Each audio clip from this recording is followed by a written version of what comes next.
If you want to choose SIM for calling on the Motorola Edge 70 Fusion, first we need to open Settings. Next, in Settings, we're gonna choose Network and Internet.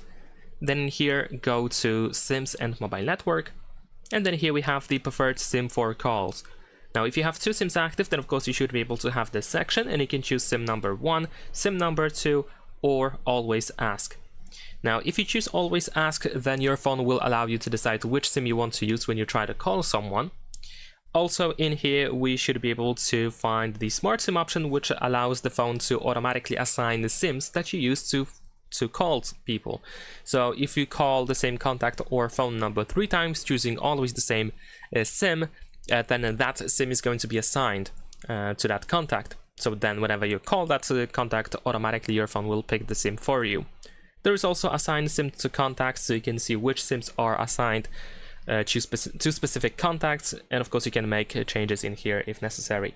Leave a like and subscribe.